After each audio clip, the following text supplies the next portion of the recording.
XFL is cooking. Hi, it's Jerry the King Lawler, and you're tuned in to the Don Tony and Kevin Castle Show. I don't know why you are, but you are. Amazing, says some guy. These men have changed broadcasting forever. The Don Tony and Kevin Castle Show. Did you hear Roman Reigns? Yaki-ga, huh? You get it, Kev? Oh, yeah, I can't afford Skype. The baseball analogy. Yeah, Kev, I just think with Yaki-ga, I don't speak Japan, and you f***ing people. Oh, yeah, you, DT. What do you think about that, Kev? Oh, well, Batista's pretty f***ing sexy, and did I mention Roman Reigns gives me a boner? And, 1980s baseball and wrestling was better than anything else. DonTony.com.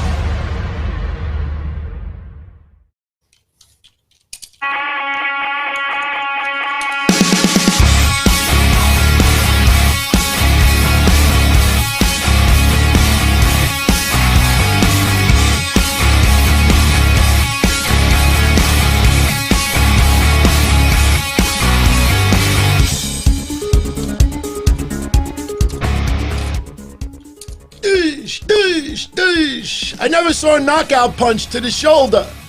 What's up, everyone? It is Monday night, August 3rd, 2020.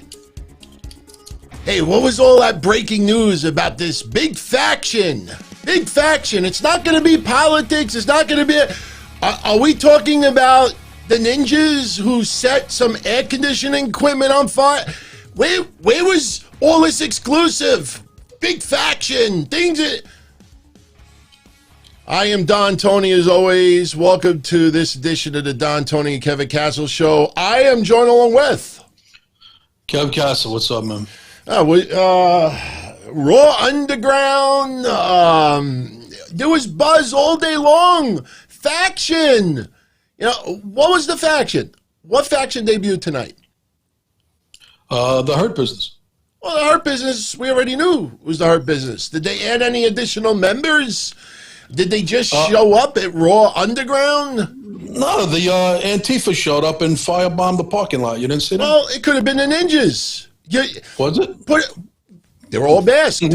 How do we know? How do we know? I mean, they stole the ninjas' outfits, I just love when I see all these websites that put these news, exclusive. They got first-hand sources. There's chaos. There's this.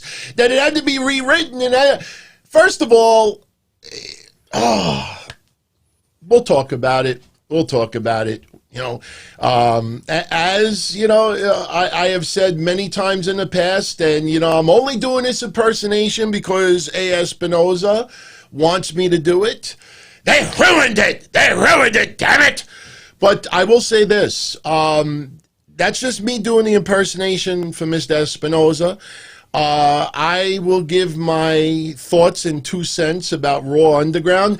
Actually, I tell you the truth, I think that's probably going to be the biggest topic of discussion tonight.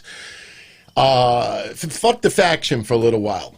But we had this new segment tonight called Raw Underground. Mm-hmm. And I hope people out there tune in to Friday's Don Tony show. Because, look, I know I get a lot of predictions right. In this case, I stepped in shit. Because I made a comment Friday. I had no idea that this was debuting today. I had no idea at all. But, the topic that people keep bringing up is Attitude going to come back? Is Attitude ever going to come back? And I've explained many times over the years that it's a different era.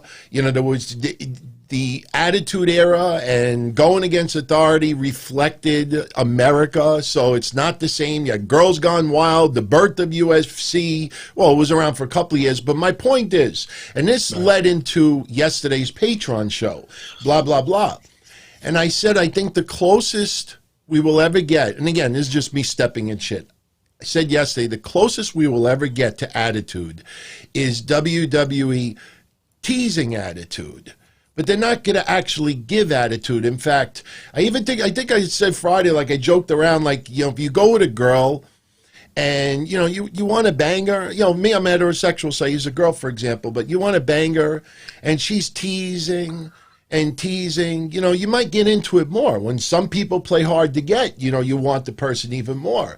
And they're teasing and teasing and teasing. And then after a little while, and you realize this motherfucker is just going to keep teasing, ain't going to give the goods, you might feel, you know, let me move on to something else. Now, I know that's very conceited, and maybe that's kind of a fantasy of me because I've never been able to get the ladies like that. But I said the closest we'll ever get is not attitude, but WWE teasing attitude, but never actually going through. I mean, you had 3 women today dancing like kind of sexy.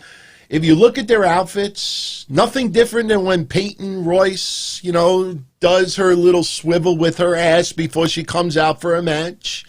They weren't like scantily clad. They put the lights a certain way to make them look scantily clad. But let me ask you, give you the floor.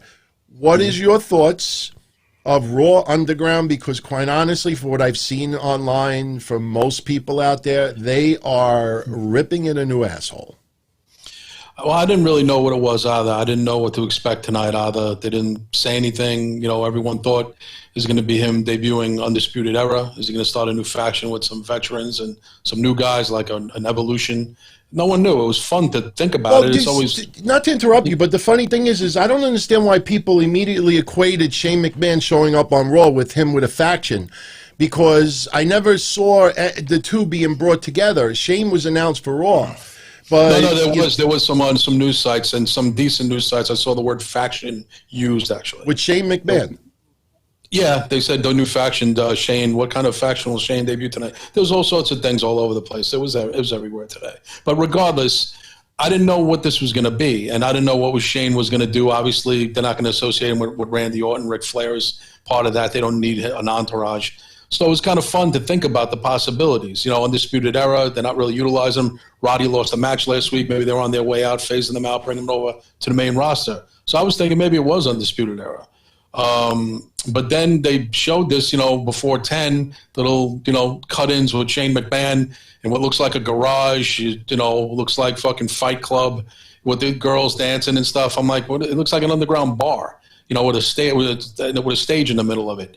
But then you saw some familiar faces around there. You're like, all right, these are people from the Performance Center. People aren't even utilizing the crowd. And I didn't really know what to make of it. And honestly, I didn't have high expectations. I saw everybody shitting all over it. Tried to keep my own opinion, not get poisoned by that, outside influences. At the end of the night, I was hoping for some big reveal. And what it was really just the Hurt Business going over there to take it over. So I don't know if Shane is going to associate with these guys or what Shane's back to do. I was kind of disappointed. I mean, again, if this was maybe back in the day, Saturday night, Shotgun Saturday night or something like that, I don't know, it's just a different time now. I mean, but I do. What are we supposed to make of the thing that's on my mind? Is what I said to start the show. The 5 people who firebombed the equipment. What is that? Is that those people in the crowd? Is that a faction? Who is that? So I'm wondering what that has to do with Shane or has to do with anything that we see. Even Shane said, you know, I wonder what's going to happen next week. So that's what I'm saying. If this is going to build up something, I'll invest in it. But this wasn't the way to do it. All it was is the Hurt Business have enough TV time on the regular show. Now they're going to go to the underground, quote unquote, and take that over. And I like the Hurt Business. I told you it's my favorite thing on the show. But you know, I don't really know what to make of it. I'm sure everyone is kind of frowning on it. There wasn't any big reveal. Everyone was expecting a reveal tonight. DT, they didn't get it. Well, you think Shane McMahon has something to do with the ninjas outside breaking the air conditioning system? I don't think it was ninjas because one looked like it was a girl. No, well, the masked whoever. You know, yeah. You think Shane is involved with that? I don't know. I mean, what was the point of Charlie showing that box that was turned over before she interviewed MVP and there was all that equipment on the floor and then the lights going out and stuff like that? Does that tie into the Raw Underground or is that a separate entity, TT? Well, I think it's a separate entity. But let me ask you, so for Raw Underground, overall for you, thumbs down, disappointing? No, the Underground part, yeah. Raw itself, I wasn't hating. There was some good matches tonight. They featured some decent stuff. But the Underground parts were disappointing. Raw itself, it was okay. It was not as bad as it was. Okay. Now, I have not said anything online yet about Raw Underground. And the great thing about all of us out there being wrestling fans is we could like what we want to like. We could hate what we want to hate. I just have a total difference of opinion on this. Look, one thing I did not like with the Raw Underground is the constant camera shots. You want it to be raw, gritty, kind of like that old school Pride, from Japan. You want that just like maybe mid-90s feel to it. To have camera angle, camera shot. And the reason why they have to do camera shots like that, if you look towards the end, when Lashley knocked that guy out, he punched him in the shoulder. I've never seen somebody go unconscious from a shot to the shoulder, So the camera angles is my only complaint tonight. Now I've said this repeatedly. I've never swayed from this. I've always said I don't mind me a little bit of Shane McMahon on TV. I like Shane McMahon. I have no problem. I was concerned that maybe he takes an RKO and that's the end of it. Then the rumors of the faction stuff, and then people were commingling that, and I just said let me take a wait and see approach. But I will be quite honest with everybody out there. I liked the Raw Underground segment. Raw has been in the shitter. SmackDown has been in the shitter. Oh, yeah. We keep seeing the same names on TV over and over and over again.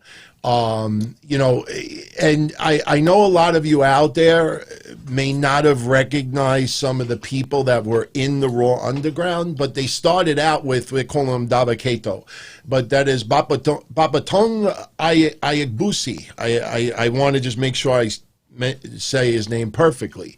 And anybody that has seen Evolve or seen, WWE NXT, I mean, my God, the guy was in the greatest Battle Royal. People, I think, forgot about that.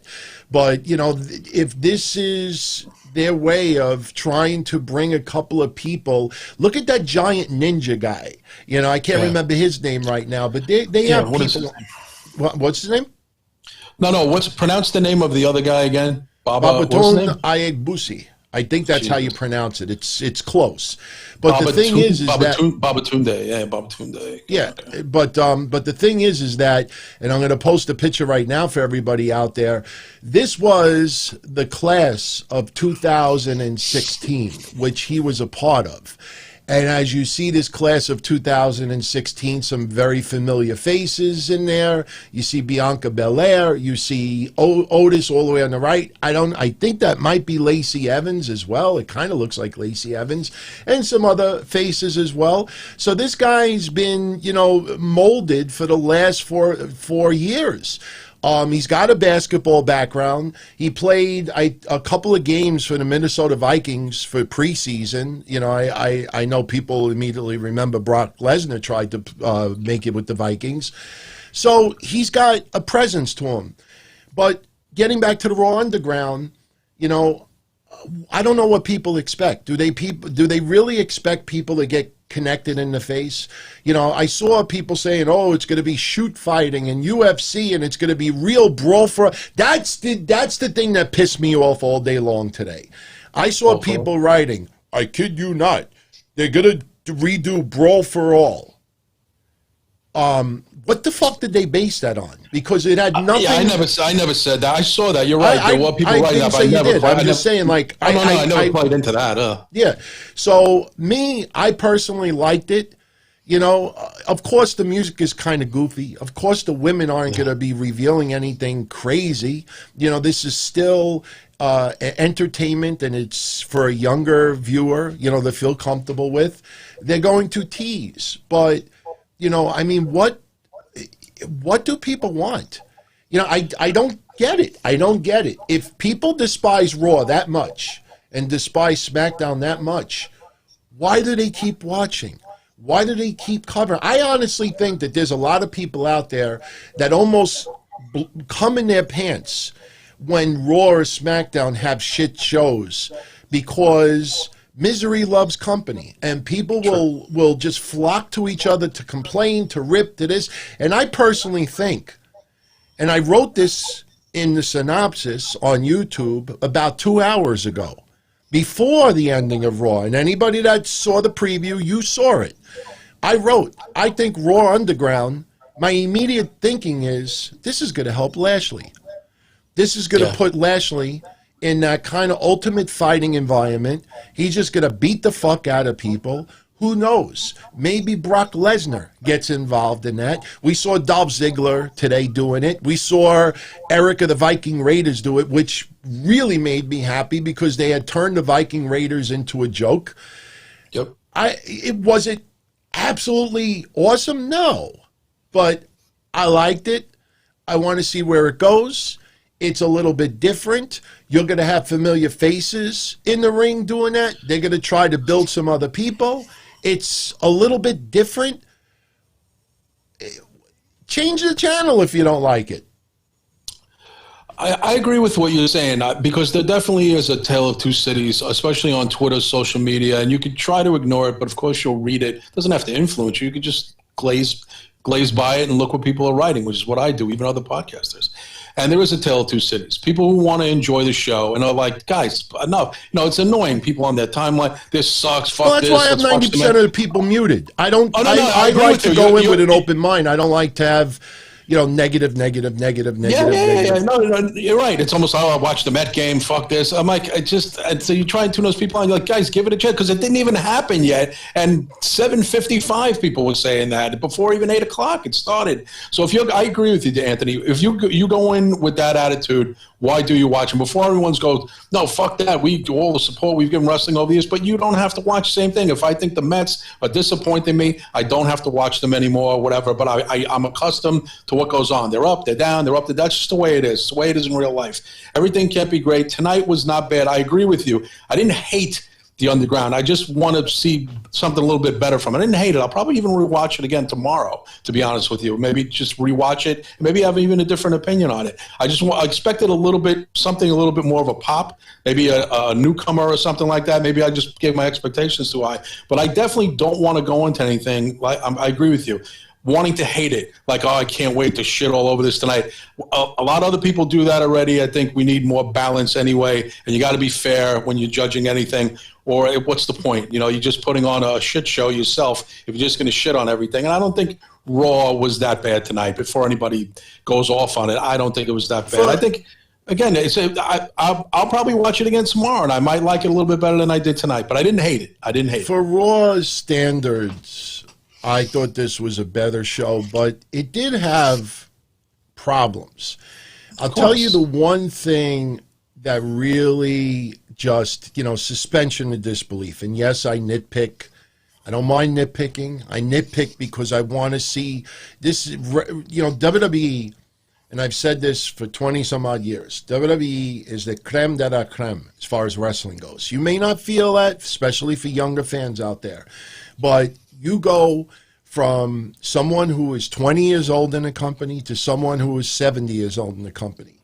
And I think you could say pretty much with honesty that 80 to 90% of people who have succeeded in pro wrestling at some point in their career, the last 20, 30 years, have said their goal was to go to WWE. Maybe the politics they don't like, maybe the management they don't like, maybe the style they don't like. You go to WWE, you become a household name. So the thing is that, since this is the big leagues, and I'm not saying this to criticize AEW or anything else, but WWE's been around for decades and decades and decades, but they should be this much better than everybody else. They should, it's like when you walk into an office and everybody's wearing a suit. Then you walk into another office and people are wearing ripped jeans and T-shirts. You expect an Allstate office to be a little bit more professional than maybe even my office, So my point is that little things stand out to me more in WWE anywhere else. What I did not like is, number one, you do Raw Underground. You give that suspension of disbelief that anything goes, and the gloves are off, and it's supposed to be as realistic as it possibly could be. Because remember, this is still entertainment. I don't think anybody out there expected anybody's jaws to be legitimately broken. Right. But then they go to Montez Ford, and they do this storyline where he may have been drugged or poisoned. And during Angelo Dawkins' match, Montez Ford is outside the ring almost collapsing. And I'm saying to myself, please, I don't want to see no stupid heart attack storylines like they've done in the past, different feds. But, they, after having that incident outside storyline, they let him wrestle. And I'm saying to myself, you're trying to make this, especially tonight, as realistic as possible. And you have this guy collapse outside the ring, and he could just go in the ring and have a match. You think about all the other matches and people who were not allowed in storyline to perform because they had bruised ribs, or they had this guy may have been poisoned or drugged, whatever this thing is, and you let him still get in the ring. You do, the cutting off of the mics all night long. I'm just trying to cut a promo and fucking my mic up on purpose right now. You're trying to make it sound like it's unsafe working environment. Unless they take the Montez Ford storyline and add it to the unsafe work environment, I just thought that was very, very ignorant on WWE's part, in my opinion. So, but I don't know if you felt the same way as far as the Montez Ford stuff, but that's how I felt about it. I just saw that and I'm like, come on, man. You're trying to give this aura of things being as realistic as possible. And why would someone who is teasing collapsing outside the ring is allowed to go in and have his match immediately after, which I thought was ridiculous. So yeah, that was weird. I didn't know where they were going with that. When Dawkins came out of the door and Charlie was there interviewing Selena and her crew, and he was about to talk, I'm like, is he going to say he has COVID? Like, I was wondering what he was going to say. Poison was the last thing I thought he was going to say. Now, food poisoning, something he ate away, but somebody poisoned him. I'm like, what? So it was a way to get Bianca Belair in there, too. I was always glad to see her. She's one of my favorites. Anytime they can incorporate her into anything, she needs to be incorporated into more things. So it's a way to get her involved, going after her man. But the poison thing, I didn't care for that at all. They could have come up with something better than that. That was odd. Yeah. Special shout out, J. Carlos 7X. I don't know what the X stands for, but thank you, my friend. Much love as always. And I also want to give a shout out to Austin Kinkle. Didn't hate Raw this week. Better than last week. He didn't like the usual suspect. Oh, there's another thing. All right. Rollins, I had no problem with. Something else. I don't know if anybody picked up on this, but this kind of pissed me off too today. You had two things happen tonight during Shayna Baszler and Sasha's match. And first off, the end of the match, Bayley's not in the match. Asuka's not in the match. For some reason, because Asuka hits Bayley, they call a DQ finish, which to me was just moronic. But even worse, we just had the storyline last week where Asuka, being very noble, putting her friend and her friend's life before a title, sacrifices the title to go rescue her friend. They open up Raw tonight where Asuka wants revenge on Bayley and Sasha Banks. She wants revenge. Right. After Asuka tried to attack Bayley and the DQ finish, unless my eyes were deceiving me, Asuka's in the ring. And right before they go to commercial, Sasha Banks sits outside the ring on the floor, I guess, next to Bayley. And Sasha's just laying there. And Asuka, unless maybe the ropes were electrified, and as soon as she tried to grab it, zzz, Sasha Banks is laying there. She sits down against the barricade, Right. and as we go to commercial, all we see is Asuka going, and they go to commercial, and I'm saying to myself, in storyline, why the fuck are you not jumping through the ropes and trying to strangle Sasha Banks after what happened last week? Right. I just, little things like that I just thought was so stupid. You know, you try to do what you would actually do in real life. This person you're trying to get revenge over, you know, you want to just run after them and do whatever is possible. Now, it's not their fault, obviously. This is WWE's fault because this is what WWE wants them to do. So, you know, it is what it is. But listen, before we go any further, I just wanted to, you know, she's not going to hear this, but I know a lot of you out there are fans of hers. And for anybody out there that may have been a fan but haven't thought about her in a while, you might want to stop by Melina's social media page and send some thoughts and prayers. Her father passed away today from complications due to coronavirus. So, you know, she announced it a couple of hours ago. So we wanted to, you know, send our sincere thoughts and prayers to her and her family, obviously. We also have to give some congratulatories. I hope I don't piss people off.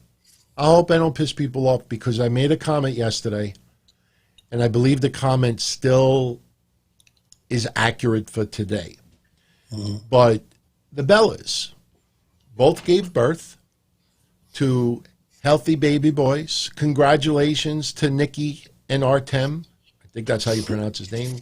Not even going to attempt his last name. Blah, blah, blah off. You know, Russian name. And congratulations to Brie and Daniel Bryan. They both gave birth a day apart. I know there's some people out there that are like, it's kind of weird. They both got pregnant at the same time and they give birth at the same. I don't have any problem with that. But something kind of irked me. Do you know the names of the boys? No, I thought they hadn't settled upon them. Did they have names? As of the other day, the news said they didn't even have the names. I would think when they knew when they're pregnant for 9 months that they would think have a list of if it was a boy or if it's a girl. When you give birth in the hospital, you kind of have to fill out papers right there, and you're supposed to, I think, technically put a name. I am very happy for both of them, and I say that sincerely. But yesterday on blah blah blah on Patreon, I made a remark. I don't know if it's going to offend anybody out there, and if it does, I'm really sorry. I don't mean it as harsh as it sounds. But there's an old saying out there that people like to say hello when it's time to say goodbye. That's why when you see older wrestlers who you couldn't even go near, you know, when they were in their prime, when they get 50, 60, 70 years old, now all of a sudden they want to mingle, socialize, shake hands, you know, be around people. You know, it's time for them to say goodbye, and now they want to say hello. And the problem I have always had, mainly with Nikki Bella than anything else, is that everything has to be in front of a camera. Everything has to be the limelight. And when they both gave birth, my immediate reaction, because some of this actually broke yesterday while I was doing my show, I was saying, you know, not for nothing, man, but, you know, there's going to come a time where they're no longer, unfortunately, because, you know, it's just the way it is, that they're going to get older and their demand in the entertainment world is going to diminish drastically. And that's probably when they'll be a little bit more, you know, willing to say hello to everybody and a little more sociable and more personal. But, you know, when they did not announce either boy's name, you know, my reaction was they got to fucking hold it for People Magazine or a big reveal. Like, you know, let's put the fucking cameras on each other. Let's get as much attention as possible instead of just maybe once be like a normal human being like all of us out there. You know, for all your social media, people who have supported you, all your fans, you know, everything has to be under the fucking cameras. You know, one of them changes their tampons. Breaking news, everybody. You know, I'm going to reveal the new tampon company I'm using. I just didn't like that, to be honest with you. I don't know if anybody else felt that way, but, you know, my first reaction is they're going to wait for some major entertainment company, and it's going to be the big reveal. Their names. Yeah. And I'm just like, just be a fucking normal, you know, everyday person for a change. I don't know. Again, I apologize for anybody out there if I sound cold about that, but, you know, that craving for the spotlight is so huge for some people out there. And that's what is always rubbed ever since they did, you know, you should have died in the womb.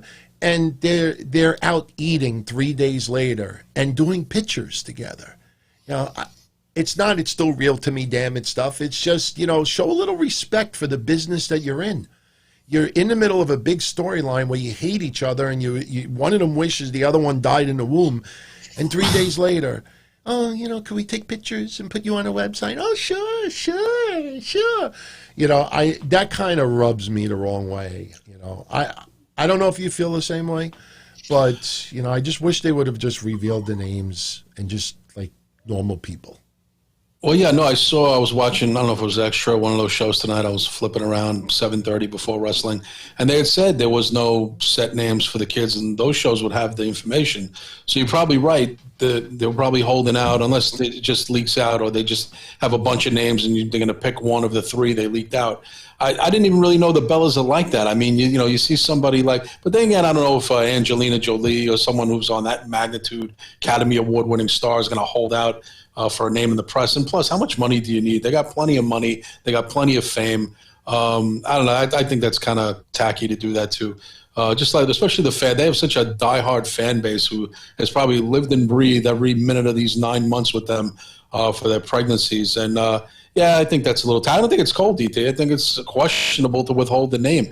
And then again, you could say it's none of our fucking business. Who are we? You know, not just us, but just anybody in general. They can call a kid whatever. Oh. But holding out, I just think for their fans, that the people who made them the celebrities that they are. I mean, the Bellas definitely didn't get by on wrestling talent. They got to be, and I give them credit for it, they got to be outside the box, mainstream stars outside of wrestling, which very few people get to be. And both of them got to be that. Yeah. And I just think that, yeah, you would think they would, especially Nikki, first kid, should be excited to share that right away. But maybe they have these deals with People Magazine or something like that. They certainly do. Yeah, we have no evidence of who they have a deal with, but you're right, DT. It is weird that right off the bat it wasn't like, and here's the name, like right off the bat. They're definitely holding out. I'm sure you'll see it this week. People Magazine, whatever magazines are big now, or whatever deal that they can make. But they're famous enough. I'm surprised they would do that. That sounds like some of a reality star who has no fame outside of that show. But they have success across the boards in other aspects. It's just weird. It's kind of weird. By the way, Nikki's fiance, you know, I have nothing against the guy or anything, but even when you saw his post, is like, oh, everybody, you know, we could welcome our baby boy Artem, or in the world, or he said baby boy, and then he wrote his last name. And I'm like, you know, I don't even think they fucking realize how tacky that looks, in my opinion. But DT, let me ask you something. Did they, and maybe if you don't remember, one of the people in the chats do, did they reveal Birdie's name right out off the top when she was born? The first kid? Sure, they did. They didn't withhold it, right? Sure, they did. Oh, okay, I didn't know that. Sure, okay, they did. So you know, like I said, congratulations to both of them. Congratulations. You know, I don't wish any. You know, I don't mean it like that, but I'm just saying, like, you know, you had, you know, months and months and months to have the names. You know the name of your child when it's born. It's not like you're sitting in the hospital and like, hey, you know, what do we put on the? It's just, you know, it's not even a question. It's just, I don't know, my opinion. So, now a little bit later, I worked on this list myself. I think some people out there will actually appreciate this. You know, there was news this week that Charlotte joined Cameo. And everybody out there knows Cameo with the videos. You know, that cute one last week, somebody paid $400 to ask Alexa Bliss out on a date. You know, and Alexa Bliss politely turned the person down, but in a really nice way. So Charlotte just joined Cameo. And, you know, I noticed a little friendly competition going on. Now, this is just DT is guessing or just observation, but it seems like Sasha Banks and Charlotte are having a friendly competition on Cameo right now. And I'll explain why a little bit later. Also, for those that may not have realized it, tonight was the beginning of the AEW Women's Tag Team Tournament Cup. Nyla Rose and Ariane, I think that's how you say her name, Ariane. They teamed up. Yeah. They lost to Anna Jay and Tainara Conti, which might surprise a lot of people. Also, I believe the Brandy Rhodes and Allie won their match. I'll get into it on Wednesday.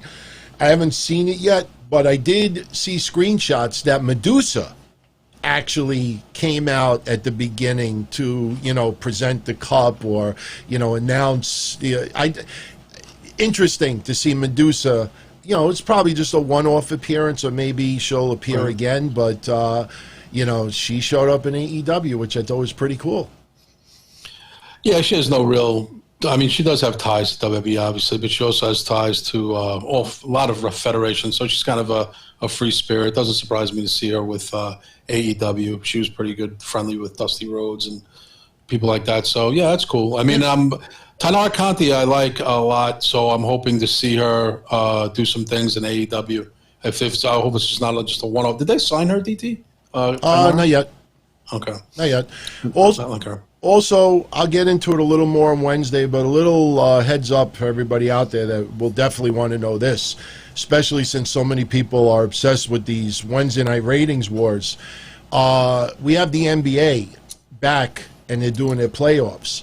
So because of that, 3 episodes of Dynamite coming up will be rescheduled, preempted on another date. It was bumped because of the NBA playoffs. So you might want to make a note of it now. August 19th, and remember what I said last week, everybody, August 12th is the big date that you're going to see the next big AEW versus NXT card going at it with each other. But the week after, August 19th, that Wednesday, AEW will not air on Wednesday. Instead, it'll air Saturday, August 22nd at 6 p.m. Eastern. August 26th episode of Dynamite will not air on that Wednesday the 26th. Instead, it'll air Thursday the 27th at 8 p.m. And Wednesday, September 16th episode of Dynamite, that will not air on that date. Instead, it'll air Thursday, September 17th at 8 p.m. So you have 1 rescheduled for Saturday and 2 rescheduled for Thursday. So I just figured I'd share that with everybody out there. So before we go back to Raw, I guess another big news story today. I put the little video preview right at the beginning of the episode. The XFL has new life. Unbelievable. I invite anyone out there to go back to our April episode when XFL filed for bankruptcy, because we discussed on this show, do not be surprised that somebody actually buys the promotion and revives it. And lo and behold, it was supposed to go on the auction block today. All, you know, the name, you know, the assets, whatever was left, you know, whatever was going to be of value, it was going to be auctioned off today. And the company itself, it filed for bankruptcy, which everybody knows. The Rock, along with his ex-wife, and what was the name of the investment company? Oh God, somebody in the chat. What was the investment company that the bottom line is that The Rock, his ex-wife, and an investment company came up with $15 million. Redbird, thank you, Tungoon. Redbird, they came up with $15 million right before the auction was to go down. They actually bought the XFL. That $15 million will now be dispersed to all the creditors. I don't know if anybody out there is familiar with bankruptcy, but they do agree on, a certain amount, a percentage of what the original assets were. But what's your thoughts on The Rock, and his ex-wife and that investment company buying the XFL? I was surprised. I mean, I thought it was a joke thing when I first saw it this morning. I was like, is this real? And of course, then a mainstream news story. I think it's interesting. I think if anybody can make it a success, Rock, he's an ex-football player himself. And his ex-wife, Danny, has had a lot of success. She actually manages some big actors. I didn't even realize she manages Henry Cavill. Everybody knows him, plays Superman in all the DC movies. So his wife's got a lot of money too, Danny. So I was surprised. I think if anybody can make it work, and she's also executive producer on that Ballers football show that he's on, so she's a pretty successful businesswoman as well. Between the two of them and their involvement and Rock's knowledge of football, unlike McMahon, who never played before, I think it could be something. And Rock maybe has some new, fresh ideas that perhaps, 74-year-old Vince McMahon didn't. And not to shit on Vince. I mean, listen, for this particular time, XFL, you even said yourself, DT, it was looking good. It was going well. And then COVID wiped it out. You can't blame Vince for that one. One of the few things no one can blame him for. But I think it's ironic that, The Rock steps in, his affiliation with WWE. I wonder what Vince thinks about it. I'm curious as hell. I'm sure you are too. And I'm interested what you think your take is on that, or what Vince probably thinks. But if anybody can make it work with his mainstream celebrity across the boards and his respect in athletics and in TV and entertainment, and his wife's success as a movie star manager and stuff, probably sky's the limit. They could probably once COVID is the green light, vaccinations, whatever, this could be a big success. And it's just ironic that another wrestling guy took it over. But who else but The Rock? I look at Jeter with the Marlins, and that kind of seals it for me. I look at it like this. The Rock actually was touting that his ex-wife is now the first female owner of, I guess, I don't know if it's just football, but I think it's just sports leagues in itself. And it's interesting because his character in Ballers, I think he supposedly owns an NFL franchise as well. Yeah. So I tell you, my honest take on it is that Vince McMahon, I don't want to use the word devastated because he's still big money guy, and some of the losses can be written off to an extent on taxes. I don't know how much, but he did put in some of his own income, his own money. But I think he's obviously extremely disappointed that it had to be folded. But I also think that he is very happy that although The Rock, and I've said this many times over the last couple of years, something was up with the WWE and The Rock. Because even when we had those big anniversary shows, you have people doing these fucking videos from their cell phones all the time. And he's done them as well. And he didn't even do a cell phone video months in advance to give, SmackDown's anniversary or, the show that was named after him, technically. So I feel that there was something going on negatively between the two. But at the end of the day, business is business. And I think Vince McMahon is happy that The Rock ended up purchasing the XFL. I think, and people have already asked me, do I think that the XFL could relaunch in 2021? Why not? Why not? Sure. Because this is the thing I think a lot of people are forgetting. A lot of those players were out of a job because of COVID. So even if XFL never folded, they still wouldn't have played football for the rest of the year because people needed to remember that a lot of those stadiums were used for the NFL. And the thing is that once the NFL was going to start their spring training and everything, the XFL pretty much had to be done. So a lot of those players they could have signed with the NFL. Maybe some have since then.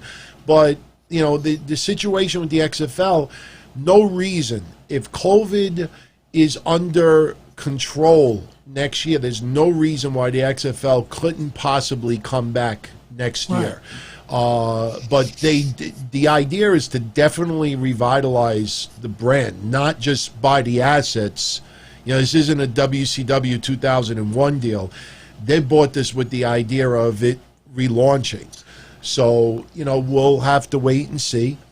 But I tell you, man, I don't know, and maybe because I'm Italian and the neighborhood I'm from and, the people that I'm around, but where I come from, you break up with your ex, that fucking person is erased from history. I don't mean physically. I'm just saying, like, emotionally, like, you don't communicate. I had brought this up before. I dated a girl for a very short period of time. In fact, I had that infamous footage online. It was the 17th game remaining at Shea Stadium, because Keith Hernandez came out in center field and put his hand against number 17 and got very emotional over it. And I had front row seats for the game behind home plate. And when it didn't work out, she's like, can we still be friends? And I'm like, look, because her father knew my father, and she's like, could we be friends? And I'm like, look, I think it's better you just pretend you never met me. And she's like, are you kidding me? And I'm like, yeah, if you see me in a store or something like that, just look the other way. And she's like, oh my God. She's like, why can't we just be friends? I'm like, listen, I don't want fucking friends. I said, I have plenty of friends. I said, it didn't work out between us. Don't fucking call me. Don't look at me. I didn't mean it like nasty, but it's like, for me. Well, it doesn't sound nice. No, but when a relationship goes sour, like, like, close that book. Like, I don't want to be one of those where, they say time heals all wounds. So then a year or two goes by and you forget about the reasons why you broke up. So you kind of like bump into each other. Hey, you want to maybe get some coffee? And then you get together again, and then, it leads to another thing. And then you realize, Jesus, I fucking forgot why I broke up with this paranoid schizophrenic in the first place, And I'm like, Jesus, I should have never reopened that book. So me, if a relationship goes bad, I like to close that book and dig a hole, bury the book, and that's it. So the fact that The Rock can have this kind of relationship with his ex, to this point, that guy, man, he's got we all know he's a good guy, but there's something about that guy. Like, I even think if Antifa, like, went to, like, try to destroy Florida, I think if they passed The Rock's house, yo, that's The Rock's.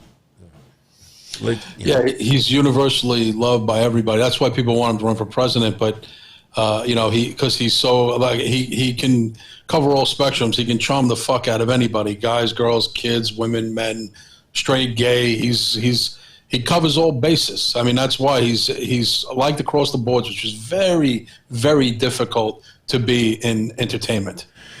Roberto says I'm a pussy. At least I can get some. Why are you a pussy?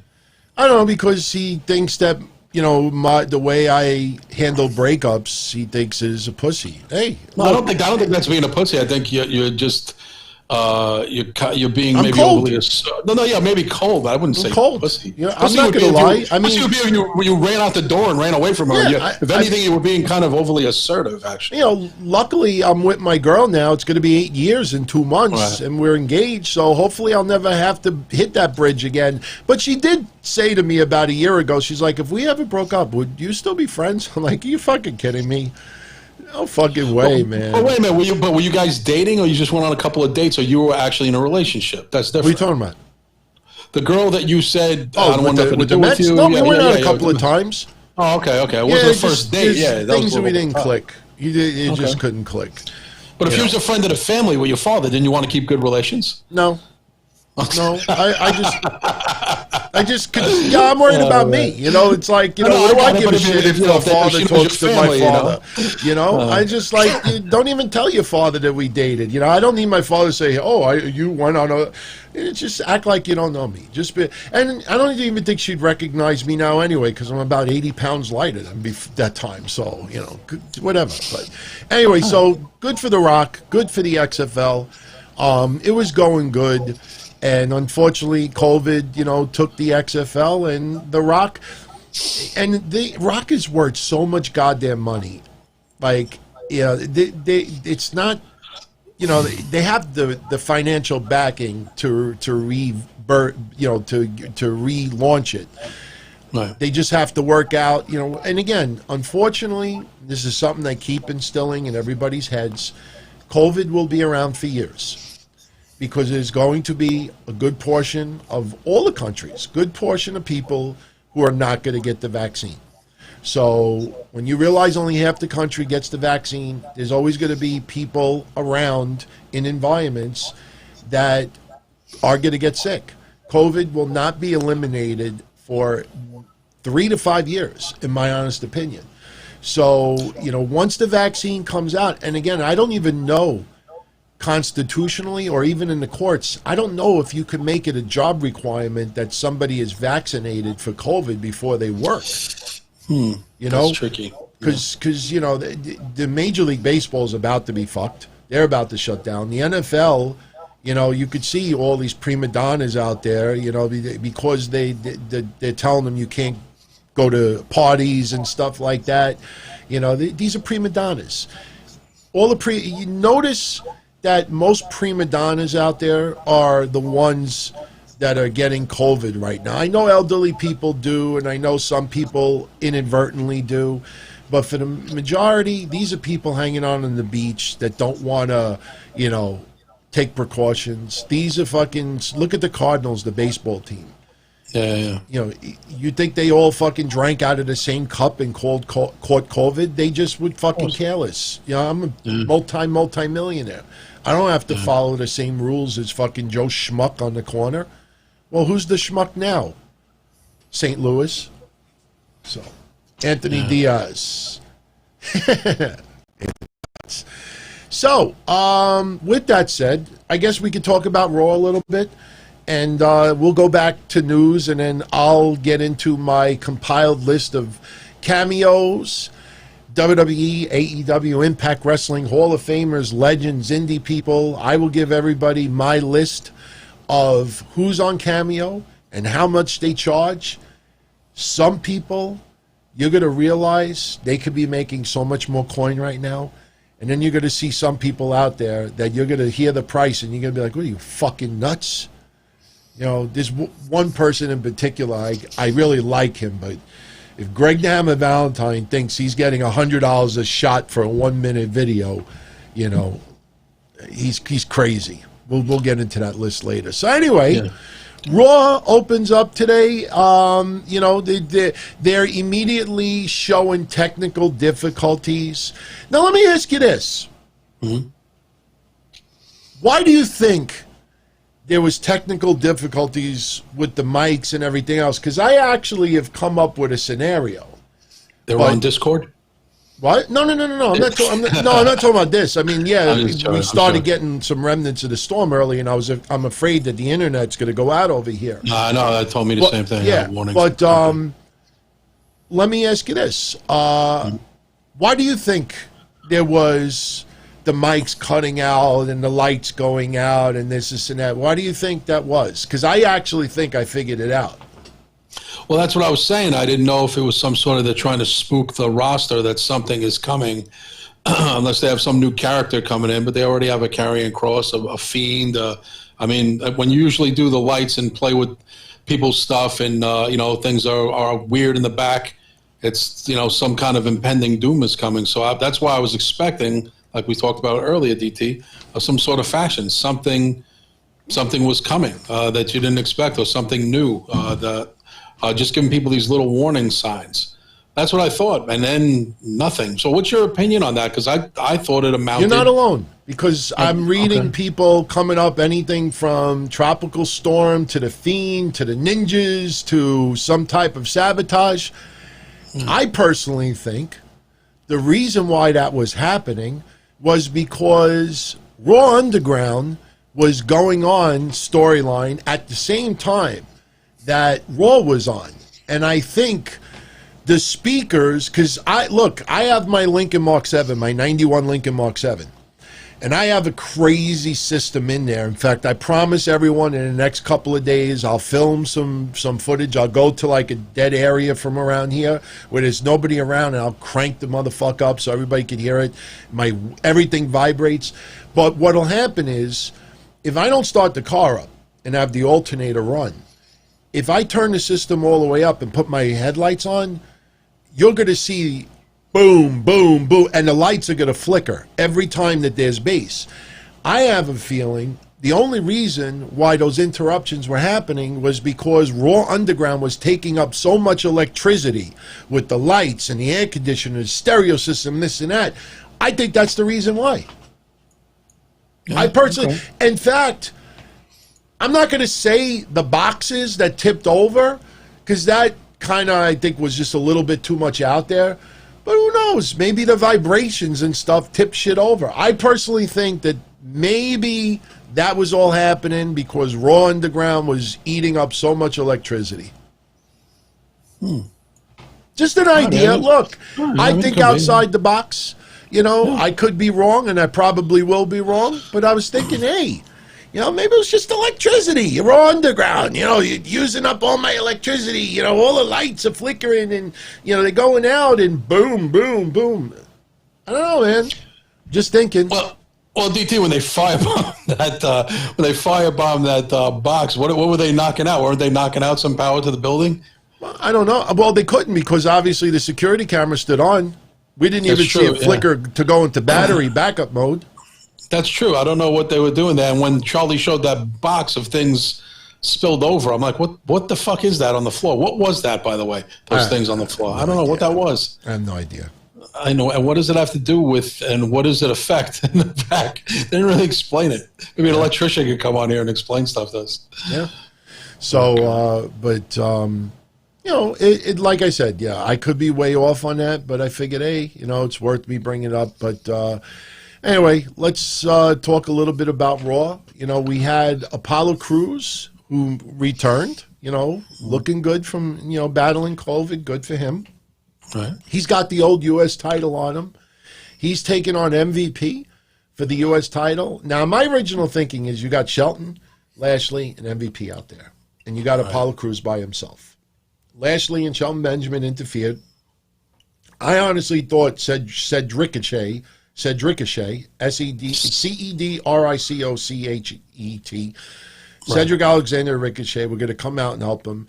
And then I thought, okay, maybe we'll end up with this impromptu six-man tag. But no, they actually had Apollo Crews go over on MVP. Now, we had a little bit of flickering, you know, with the electricity and everything.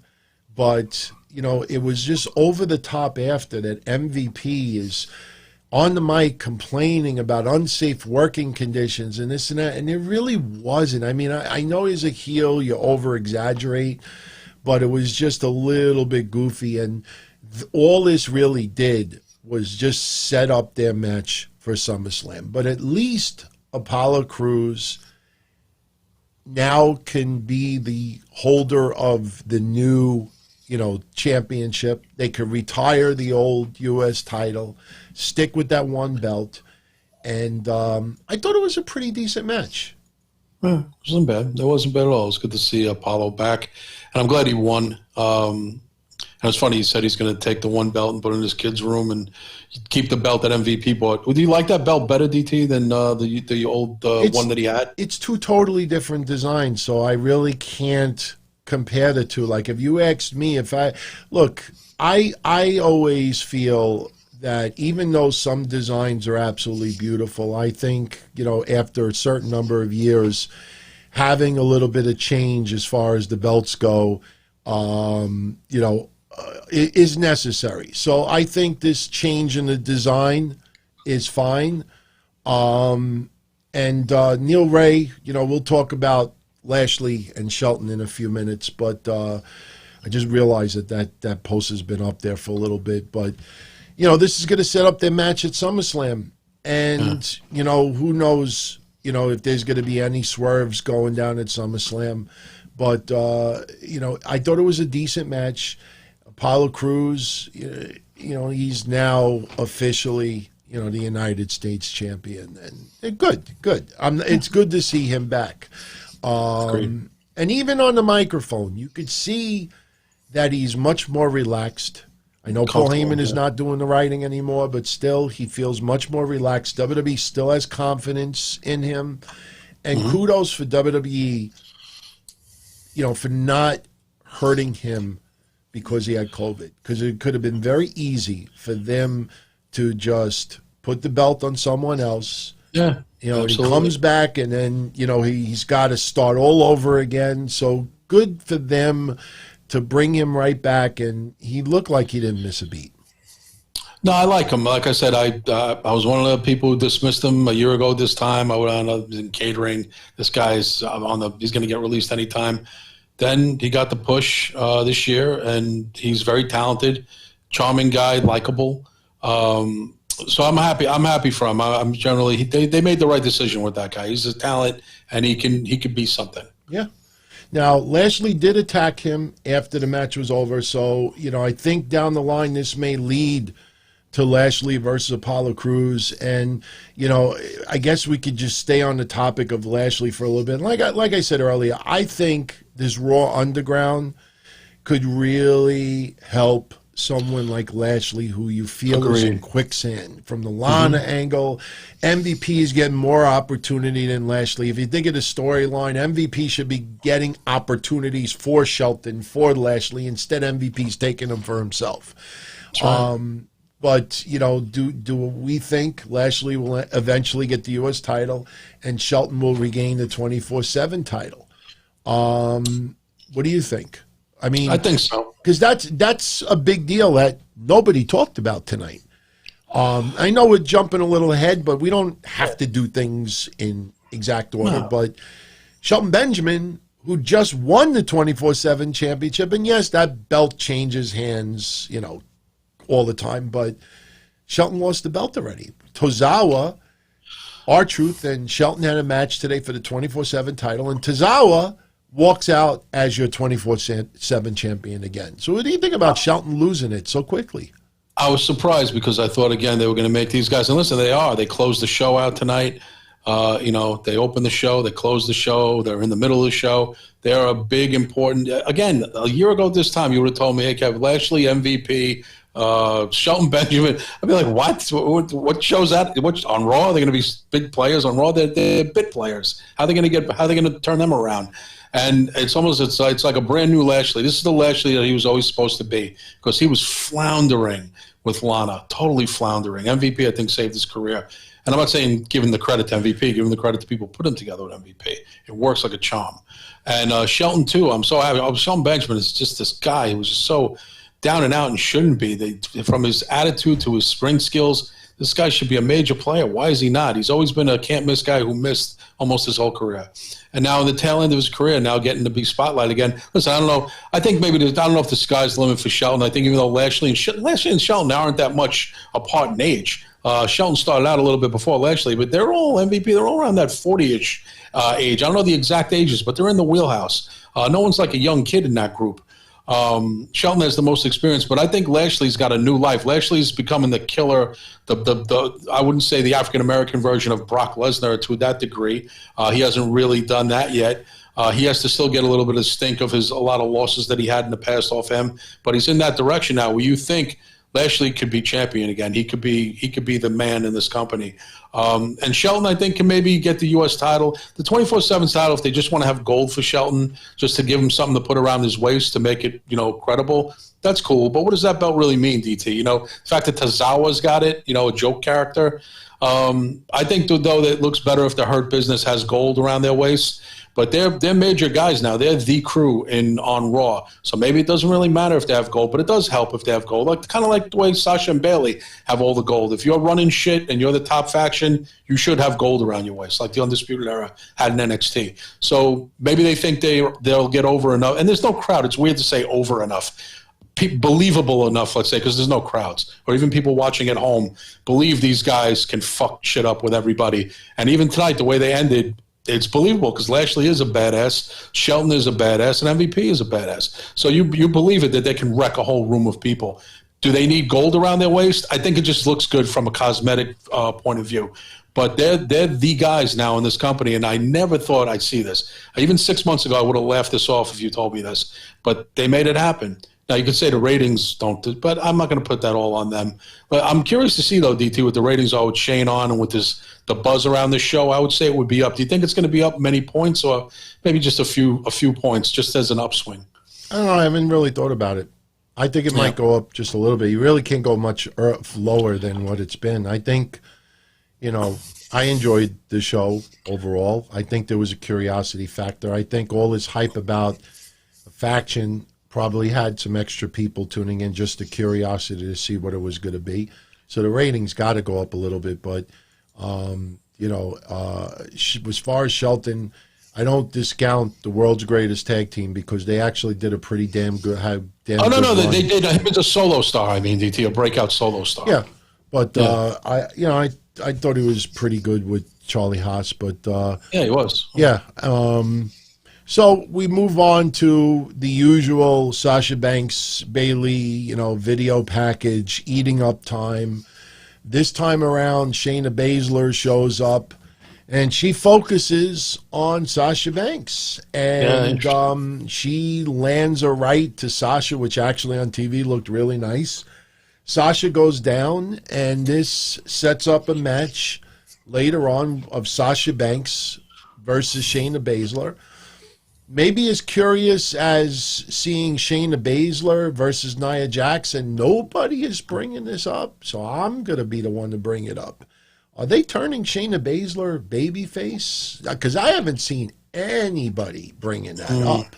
To me, it feels like, no nonsense, maybe not necessarily doing anything that would be a babyface, but it just feels like some of the people that she's focusing on now are more heels.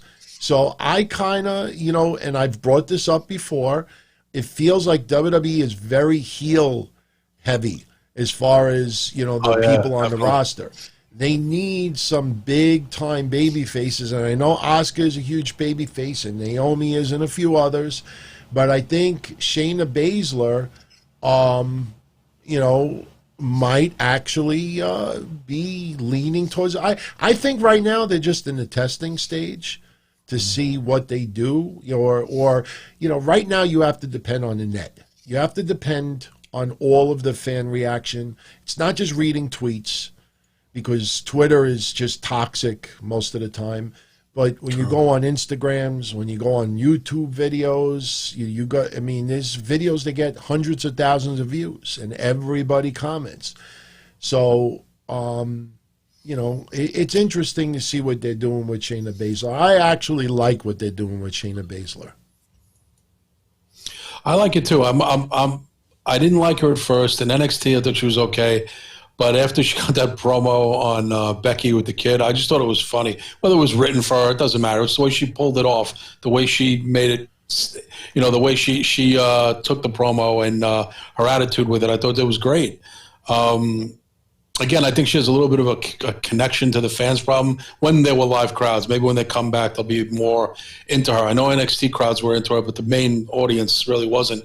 So I'm hoping she has a new life, too. I think one thing that this has proven, COVID has proven, we talked about it before, Apollo, Lashley, Shelton Benjamin, even MVP. Now there's life, and you even said a Ruby Riott, just because someone's on the downside of things or the downswing of things, lose, and they're acting like enhancement talent, it can turn around. And I think Raw is full of people like that, where they're going to turn it around. And I think Shayna is still a major player. And I think our feud with Asuka, I think, is inevitable. But I don't know if she's a babyface. I mean, Asuka's clear-cut the lead girl babyface on Raw now. But I'm not sure what Shayna is. I think she's kind of a tweener. Wouldn't you say, DT, right now? That's what I just said. I said I think they're testing her being like a tweener. You know, they're testing it to see what kind of reaction it is. So yeah, I mean, again, it's hard to judge with no crowds. I mean, I just don't know. But I think, again, if people are paying attention, they like some of the promos she did. They're liking, her attitude since COVID. She's done some decent things. Again, some noteworthy promos. Maybe when the crowds come back, I think maybe when the crowds come back, they'll be so psyched to come back that they'll cheer for everybody. Who knows? You got to wonder how people are going to be accepting of some certain characters. I wonder that with Karrion Kross too. I wonder that with a lot of people, how the crowds are going to react to all these people, the ones that are pushed and the ones who maybe aren't so pushed. It's going to be interesting. Yeah. Next we have Kevin Owens. He's about to do the Kevin Owens show, bumps into the Iconics in the back. Basically, they thought that they could be on his show. He said he already had people. So now you know that Kevin Owens is going to have something as to cross with the Iconics. And sure enough, he brings Ruby Riott out there. He surprises her bringing out Liv Morgan. Mm-hmm. Liv Morgan doesn't look happy at Ruby Riott because remember, Ruby Riott, when she made a return, she turned on Liv Morgan. So, right. People need to remember that aspect of the storyline. But, they kind of, I tell you this much, this is something I've said repeatedly over the last couple of months.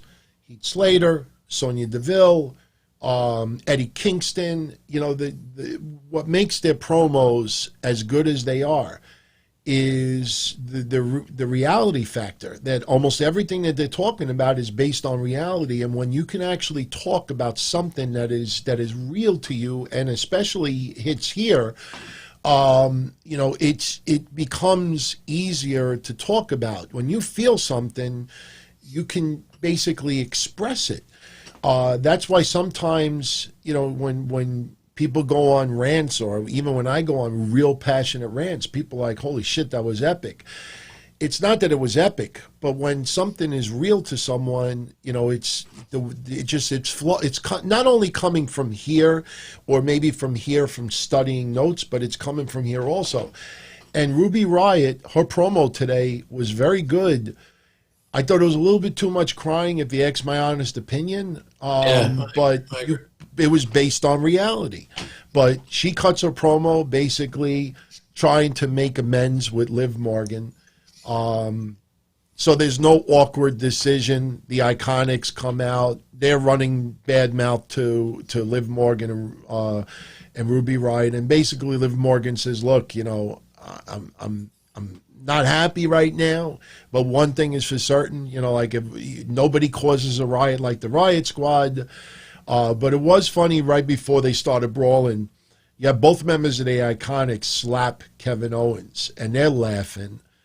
And Kevin Owens looks at the Riot Squad. He's like, could you help me here? And they jump the Iconics, and they have a match, and they beat the Iconics. What'd you think about all that? First of all, Kevin Owens looks like he lost weight, didn't he? Oh, yeah. No, I've been saying this for about a month now. That guy has dropped about 20, 30 pounds. Yes. And, not only is it going to – because, look, I don't bring myself up in things to try to put myself in the same level of – it's not why I do it. But if I can relate to something, I'll always bring it up. I will tell you, you drop, a decent amount of weight, it relieves pain on your joints. You feel better. You sleep better. There's just so many things that help. And him dropping a little bit of weight will prolong his career a little bit more, will keep him a little bit healthier. So he looks great. He looks great. He does. He did look good. I'm a fan of the Riot Squad. I'm a big fan of Ruby Riott. I was happy to see her back with Liv. Because it was funny to see people like, is that it? So Liv's solo push is over? And I'm saying to myself, yeah. Liv's solo push wasn't working out. I understand some fans like her a lot. That's great. Everybody's a fan of somebody. But Liv's solo push wasn't working out. I did think it was funny when Peyton Royce says, you should get back to the bathtub. You shouldn't have left the bathtub. That was pretty funny. But Ruby was a little over the top with her acting. Got to work on that a little bit. But I don't think it was acting. I think that's why she was crying so much. I think. Well, Liv looked more like she was legit crying than Ruby did. I mean, I'm not saying that Ruby wasn't legit crying, but Liv was really like the water was coming down her eyes, and she wasn't even talking. I think there was some. Obviously, there's a real friendship there. I like that. Again, they reboot them with the Riot Squad. If they want to bring a third member, I brought up the thing, which to me is obvious. It's just being a wrestling fan. Bring up Shotzi Blackheart, make her a third member if they want. I've been throwing that idea out for about a month, and they posted her and Ruby. I mean, the music, the style. I'm surprised. I would assume they're very good friends. They have a lot in common with the punk rock scene and their style and everything, and everything they're about. So they would be natural friends. But I like them putting the Riot Squad back together again.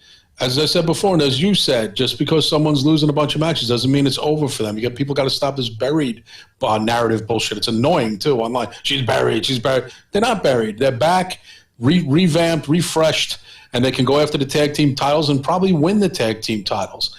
I liked what I saw tonight. I like when Kevin Owens said, "You need to help me out." That was pretty funny. I like the segment. I enjoyed it. Kevin looks good.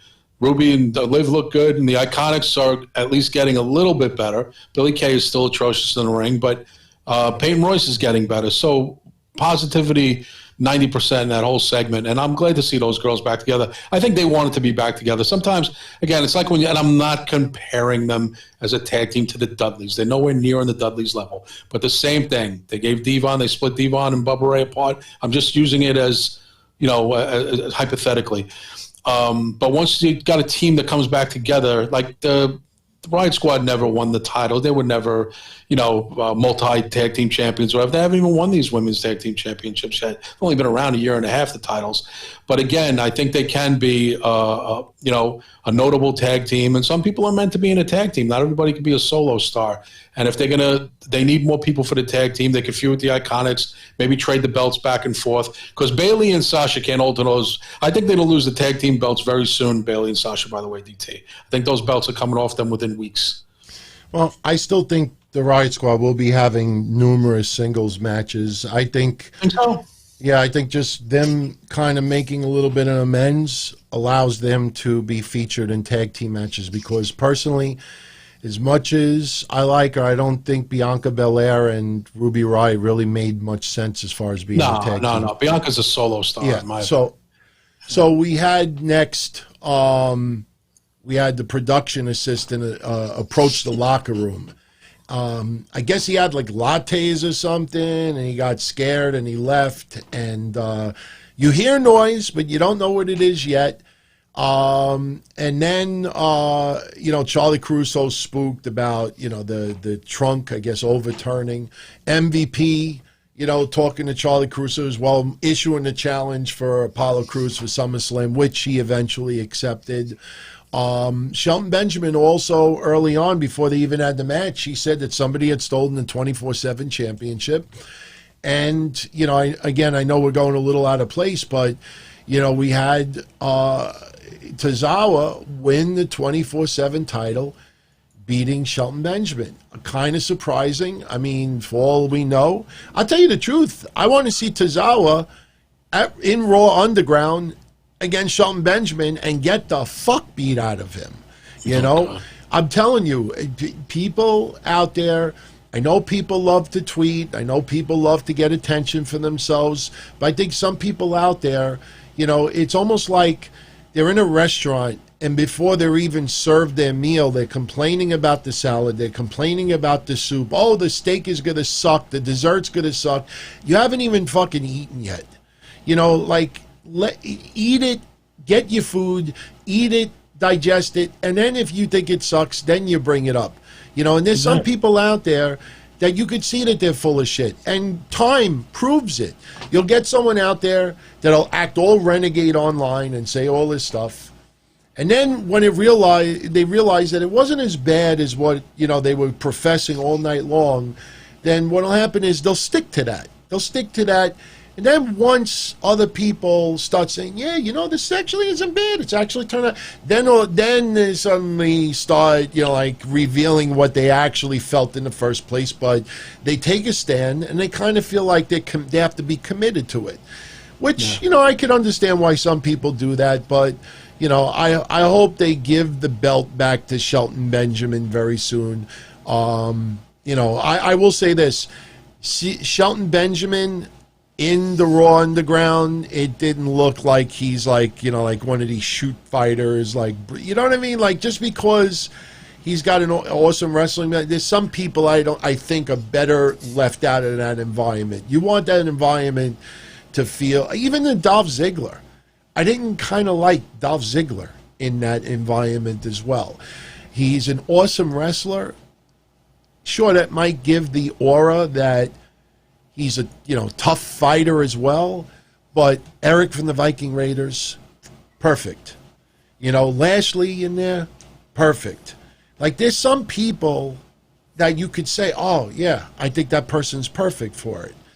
But the one thing I thought was successful is by putting the wrestlers in there, you're not thinking that they're UFC guys.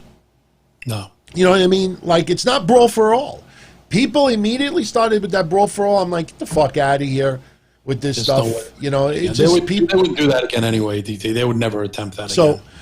Yeah, so next we have Drew McIntyre coming to the ring, cutting a promo. He has a face-to-face with Randy Orton. Randy Orton enters with Ric Flair. Ric Flair, he doesn't have COVID. His wife does. And Ric Flair, he wants to be in that environment. I mean, we've kind of talked about Ric Flair before as far as if he should be there or not. This is his life. Till the day he dies, Ric Flair wants to be around wrestling. And, if that's his decision, and he only has to be around 2 or 3 people, and he trusts him. I think Ric Flair trusts Randy Orton. Randy Orton is not going to be,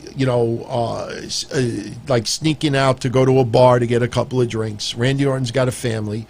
Randy Orton is being very careful for his own health as well. And I think Ric Flair, it's not like he's sitting in catering with 40 other people working there. I think he's around 2 or 3 people, and that's it. He's out of there, which is the right way to go. Yeah, I agree. But what'd you think of the confrontation between the two? Because Drew McIntyre called Randy Orton a selfish prick, and Drew had a stack of receipts ready to hand over to Randy Orton at SummerSlam.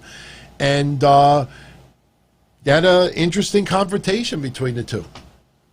I like the way they match up physically and wrestling-wise. I think they're a good matchup. From a cosmetic sense, they're a great matchup on paper. And hopefully in the ring, I think they've wrestled before and flipped the script. I think when he was the Scottish Psychopath, he fought Orton. Someone correct me if I'm wrong. It wasn't very memorable, obviously, but I believe they've met before when Orton was a face and he was a heel. But they match up well, and it's, again, I know you don't think Randy's going to take the title. I do. We talked about that, and we'll do SummerSlam predictions later, down the road before the show. But I like. But I thought Drew, here's my problem with Drew. I think Drew's promos have heart. This is a weird thing to say, but they don't have the passion. I was trying to figure out, I posted about it on Twitter, was something just off with him? I just don't know. And again, it's hard to, I'm watching from home. Again, there's no crowd to react. You can't count the people in the Performance Center. You can't count the trainees in WWE Developmental. There's something with Drew that just, I don't know, man. His promos to me are kind of like hit and miss. I think it was pretty good. But it was weird that he was kept bringing up Randy's past, and he should have been let go 10 years ago. And I don't know. If anybody else said it, it would have came off better. I thought it was okay. I think, again, it's a weird thing to say. He's got heart in his promos, but I don't know. The fire is really, I don't see it, And if it's there, it doesn't come across. There's just something missing with Drew for me. I like him as champion. I like him well enough. In real life, I think he's a great guy. I don't want to shit on him at all. I just think he's missing something still as the world champion. Yeah, he's missing fans in attendance. He's I missing got that. I got that. But even watching at home, DT, I'm just, again, and going back and forth with Randy Orton. Randy Orton is so, monotone sometimes. Some people will even say, really? Is Randy Orton really a good promo cutter? He really is, because there's a lot of people who don't like Randy Orton, so they don't want to give him credit. But going back and forth with Randy is nothing easy. Tell me from Raw and SmackDown, who could be heavyweight champion right now and represent it well and show up and have matches, and someone that does show up and have matches every week? No, there isn't. Again, he's the best of the situation. I wouldn't take the belt off him either, but if I did, it would be on Randy Orton because of Randy's high profile and his outside celebrity in wrestling. He's a big name. You know, there is nobody else to go with. Kevin Owens, no. I mean, now, by the way, next week, obviously, Kevin Owens, the way. Yeah, that leads to the next thing. It was a little confusing. I mean, they had to figure out a way to make sense of Kevin Owens versus Randy Orton next week. And basically, Ric Flair is trying to tell Kevin Owens, you know, you're looking out for other people a little too much. And, you know, this kind of had to do with the Riot Squad stuff earlier. You know, and Kevin Owens thinks otherwise, and this leads to the announcement of the match next week between Kevin Owens and Randy Orton. I don't mind it. You know, I kind of feel we know where this is going to lead. I mean, there's not going to be any crazy shocks unless Drew comes out there and, you know, distracts Randy Orton or something. I mean, it's going through the motions. Randy Orton, you know, him versus Kevin Owens is going to be an excellent match. I don't think there's any question to that. But it kind of shows you the number of weeks that are still left leading into SummerSlam. They got to do something. Then they got that pay-per-view happening a week later, Payback, which is going to be probably some rematches from the week earlier. So, you know, we'll see what happens next week between Owens and Orton. For some reason, they're continuing this segment with Pat Buck, you know, where Nia Jax is attacking this guy. She's suspended indefinitely. He keeps beating him up. I don't know what the purpose of this is for. I don't give a shit about Pat Buck. When I see Pat Buck, I kind of like squint my eyes so I don't see the picture all that well, and I kind of fantasize that that's Sam Roberts instead, and seeing somebody beat the fuck out of Sam Roberts. But why do we care if Nia Jax beats up Pat Buck? I don't know. Maybe it's a rib on Pat Buck. I don't know. Maybe they want to. You know, he's one of the few agents that maintained his job during this COVID. Maybe they want to really put him to the test. He's been there a while now, DT, about a year, 2 years, Pat Buck? Not that long. He's been around a little bit. He's from what I understand, I don't know a lot about him. I know he used to be Ryback. I don't really care. He was Ryback's partner, I think, at one point. That of falling out, but I think he was a trainer, if I'm correct, Pat Buck. He was a wrestler, but he was more of a trainer.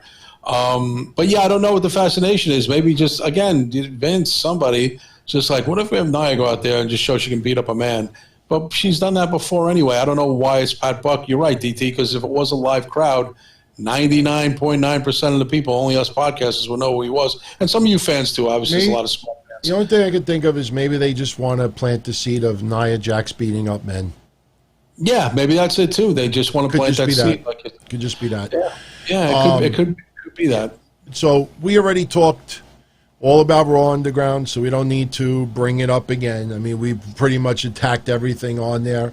You know, again, if this is going to utilize some people, like, you know, they're calling him Daba Kato, not Yaba Daba Kato, but, you know, if they could utilize some people, I mean, you know that fucking that other giant that was the Ninja is going to be in there. They're going to use some people. I wouldn't be surprised if Big Show shows up there. I don't mind it. It's the first day. It created a crazy amount of buzz, which is what WWE wanted. So this is going to get publicity probably on TMZ, which some people may question why. This got people talking. So whether you liked it or you didn't like it, it succeeded to WWE to get people talking. Let's see where it goes next week. And I will say one thing final about Raw Underground tonight. Even though a lot of you don't like Shane McMahon, and I do, you want someone to be able to be on the microphone. Sure, him stopping the fights was kind of dopey, but him being on the microphone, and yeah, that's a lot of old school. When, you know, he was in the corporate ministry and he was doing the stuff with Vince back in the day, you know, and somebody was getting a beat down, he'd be the one on the mic annoying the shit out of everybody, like, yeah, kick his ass, yeah. So I like Shane McMahon being the MC of this. What would you rather have, Tom Phillips and Byron Saxton doing play-by-play? So I like Shane McMahon in that position. I'm fine with it. Totally fine with it.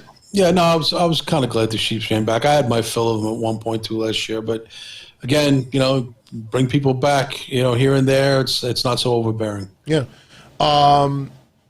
Sasha Banks, Shayna Baszler, as we said earlier, went to no contest, DQ, whatever you want to call it. Asuka, interferes with Bayley. But then basically Asuka wants a rematch against Sasha Banks. And basically Sasha does to Bayley what Bayley did to Sasha a while back. And I guess this is going to plant the seed that maybe the split doesn't happen until Survivor Series. That far ahead. But basically, in order for Asuka to get a rematch with Sasha Banks at SummerSlam, Sasha Banks says that Asuka's got to defeat someone of her choosing, a former women, or I think she could have swore she said former women's champion.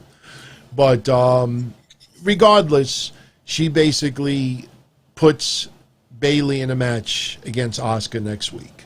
And if Asuka could beat Bayley, then Asuka gets Sasha Banks at SummerSlam.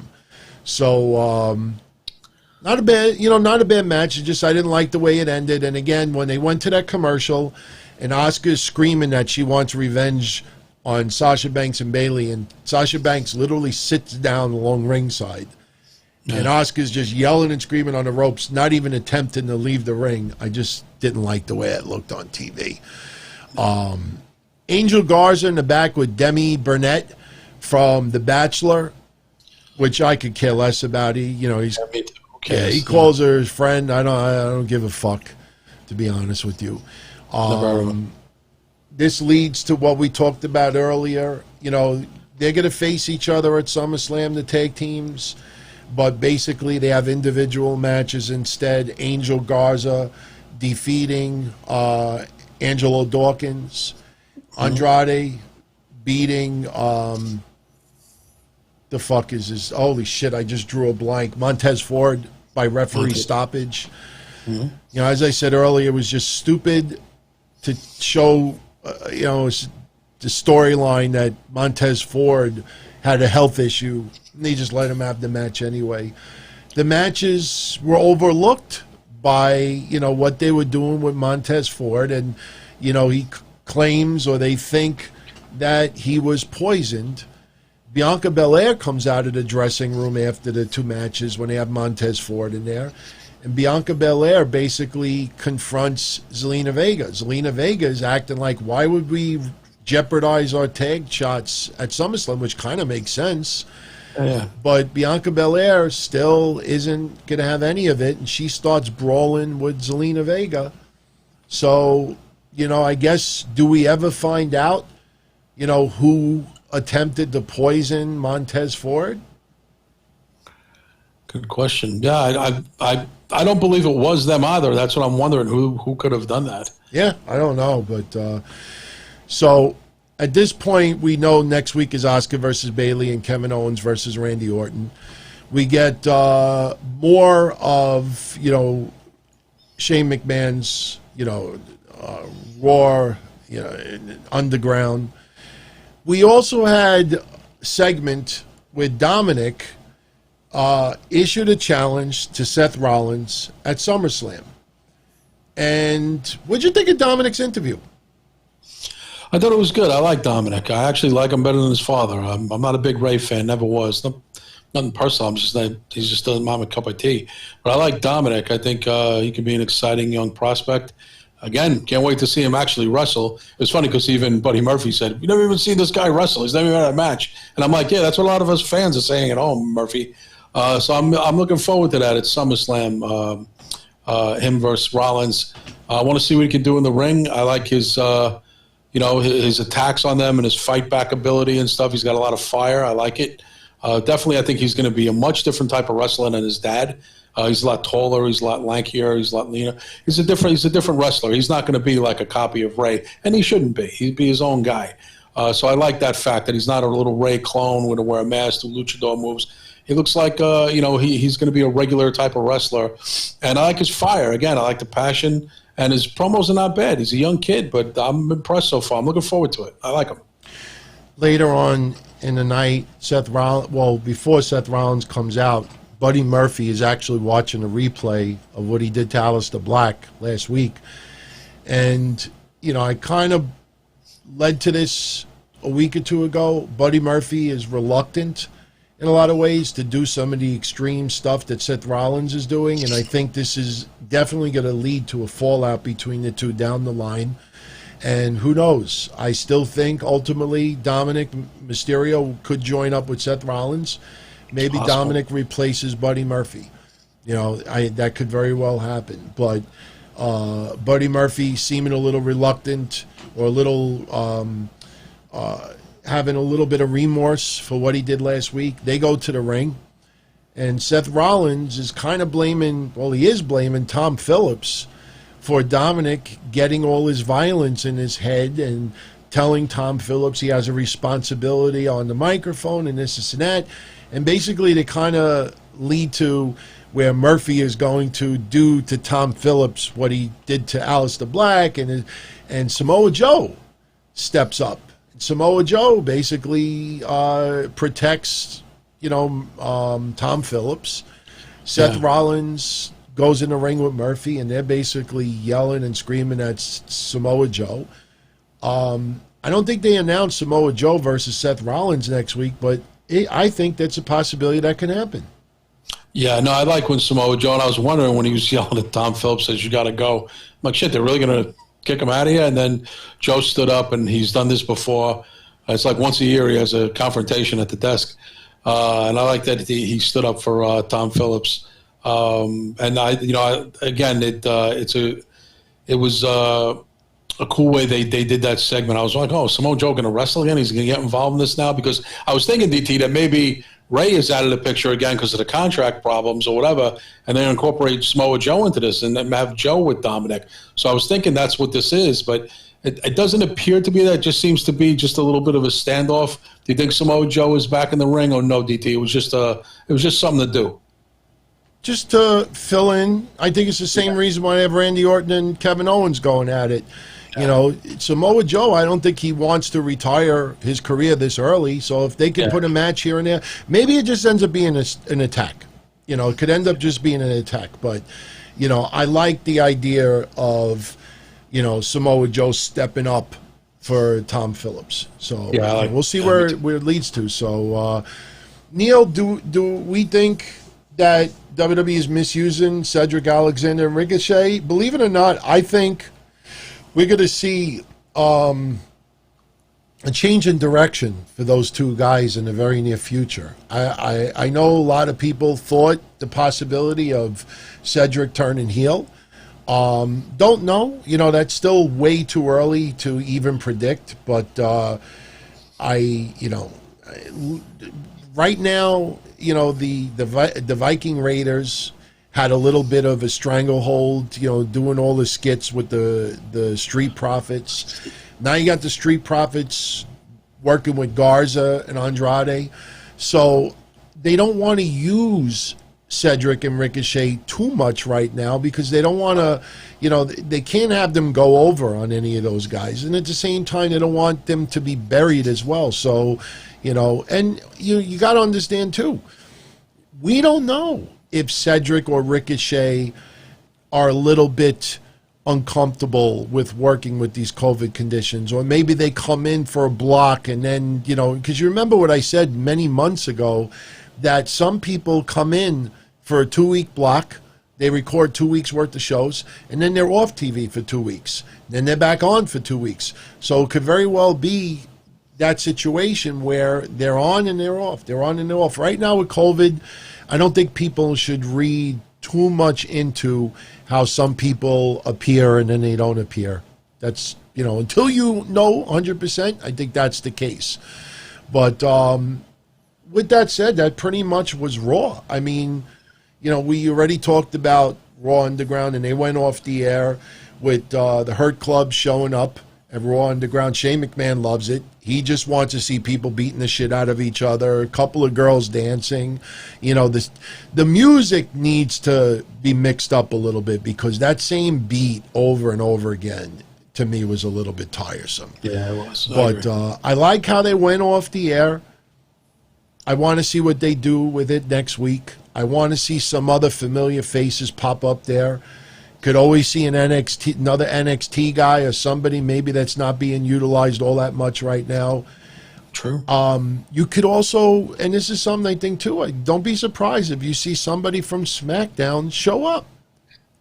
It could be an easy way to build a storyline, you know, and I like it. I like it. You know, let's just see where it goes. But so with that, we're almost done, everyone. Chris Jericho does his Friday night podcast every week. And somebody had asked him to list the 5 people that are not in AEW right now that he would love to have in AEW. Who do you think he would have chose? I think he named. I glanced the list. I didn't. Like I said, we don't, overly go over what we're going to talk about tonight. But I'm glad you brought that up because I believe Roman Reigns was number 1. Roman Reigns was on the list. All right.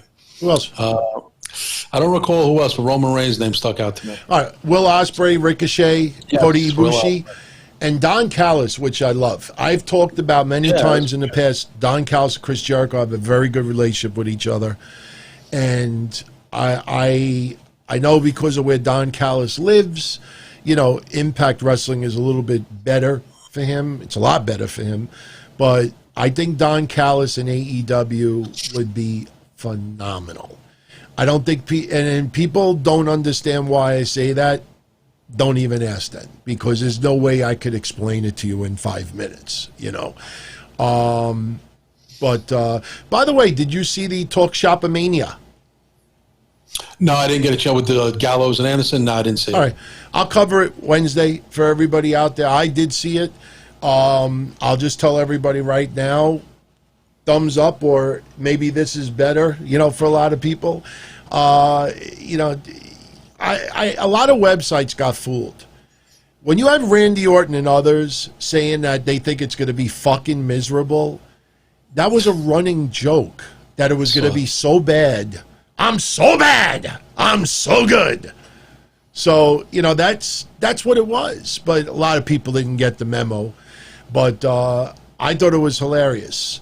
You know, and there was cameos just like I thought. You'd see some familiar faces we haven't seen in a while, but I'll definitely get into it on Wednesday. I'll also get into week 1 of the AEW women's tournament that started today as well.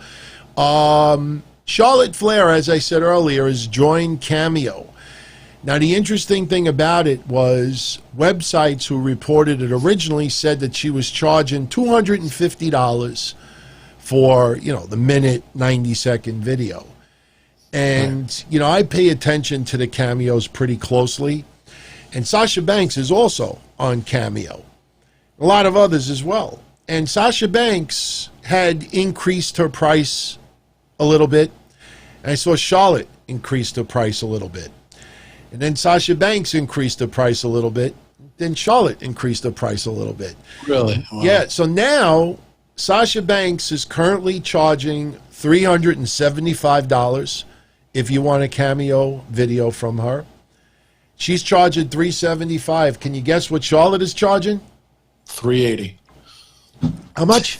$380. $380.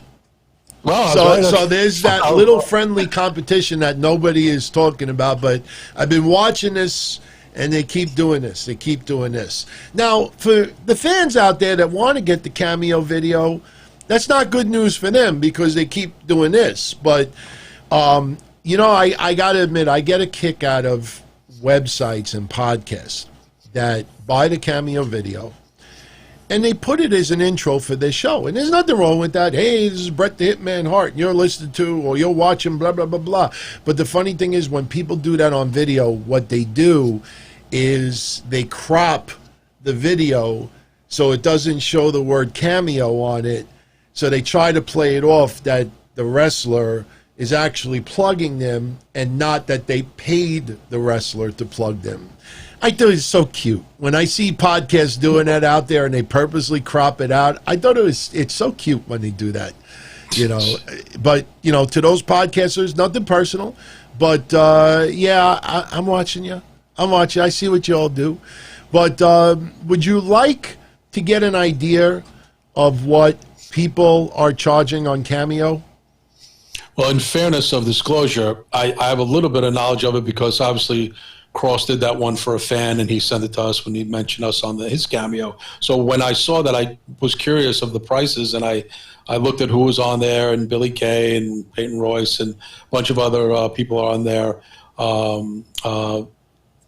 And the prices were a little – some of them were – I know you're going to mention it now. Some people value themselves a little bit too much. Others I thought was a pretty good bargain, but I'm curious of who do you think is way overcharged and who do you think is bargain? I thought Alexa Bliss 400 is a little much, and I saw the guy was around the date and she turned him down. That was stupid anyway to even attempt to do that. But I think 400 is a little much for a 60-second, 90-second.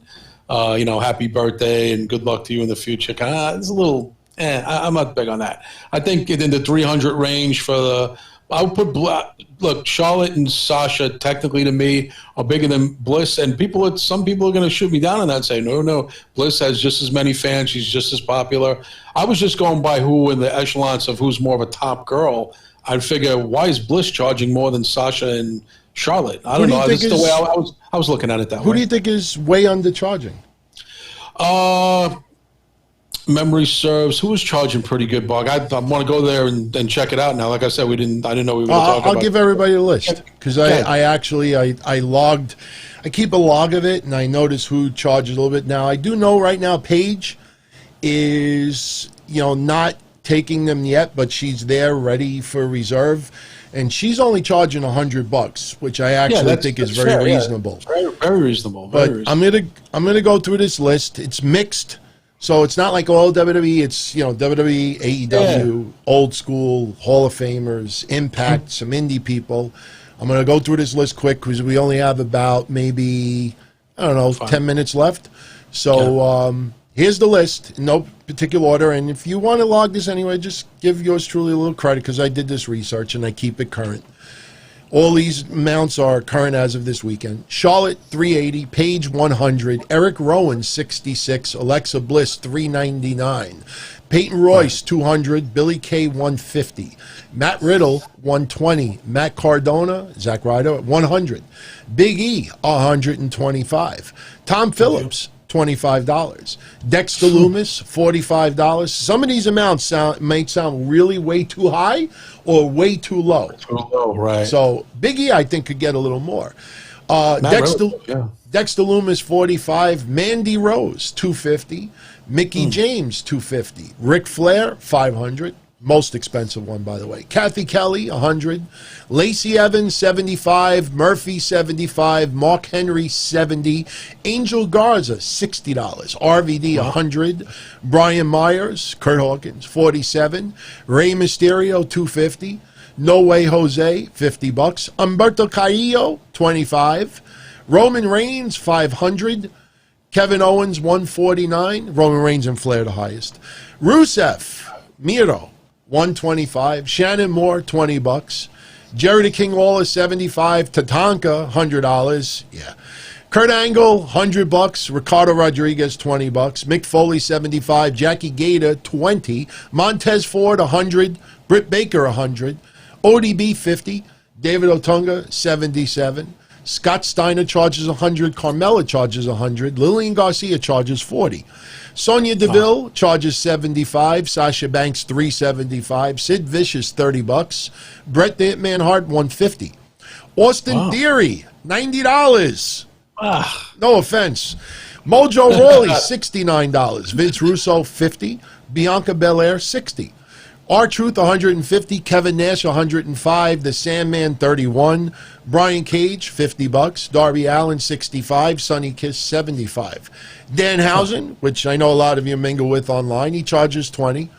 Bobby Fish, 75. Peter Avalon, 25. Taya Valkyrie, 75. Lita charges 100. Diamond Dallas Page charges 90.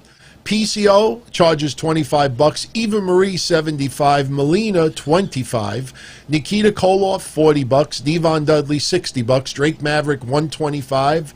Dominic Dijakovic, $15. Wow, good deal. Bobby Dominic. Fish, 75. Zelina Vega charges 70. Indy Hartwell charges 40. Goldilocks charges 45. Renee Michelle charges 30. Taylor Hendricks charges 35. Greg the Hammer Valentine, a whopping 100. Doc Gallows, $50. Carl Anderson, 99. Heath Slater, Heath Miller, 70. Tommy Dreamer, 40. Hornswoggle, 25. Al Snow, 45. Ken Shamrock, 40. Gail Kim, 60. New Jack, 65. Leo Rush, 50. Dio Madden, $15. Great Khali. Great Khali is on there, $50. Tyler Breeze, $50. Rikishi, 109. Brian Pillman Jr., a nice $15. Tom Atona charges 75. TJ Wilson and Brody Lee also charge 75. Jeff Cobb and Shelly Martinez charge $30 a piece. Medusa charges 35. Matt Seidel, 40. Matt Hardy, 110. Chris Statlander, 30. Sammy Guevara, 60. Jake the Snake Roberts, 100. The Blade, from The Butcher and the Blade, 25. MJF, $500. He's top as well. Luchasaurus, 100. Ali charges 100. Too high. Christopher Daniels, 25. Jake Atlas, 50. Pentagon Jr., 100. MVP, 105. Leva Bates, 25. Mackenzie Mitchell charges 30. Bruce Pritchard, $50. Billy Gunn charges 100. Thunder Rosa only charges 28. Camille only charges 24. Blue Meanie charges 25. Joel Gertner, 40. Francine, 40. Tennille Dashwood, you knew as Emma, charges 40. Will Ospreay, $50. Ricky the Dragon Steamboat, $100. The Coach charges 40. The Brooklyn Brawler, 50. Sunny, 50. Although I don't think she's doing them right now. Zeus charges 100. The Godfather charges 50. Hacksaw Jim Duggan, 75. Ryback, 100. Coco Beware, 25. Bushwhacker Luke, 35. List is almost done. Chavo Guerrero Jr., 30. Tugboat, 30. Buff Bagwell, $50. Tito charges 25. Tito Santana. James Ellsworth charges 25. Nathan Jones, 100. Ricky Morton, 75. Raven charges 40. Christian charges 89. Road Warrior Animal charges 75. Victoria, $50. Arn Anderson, 100.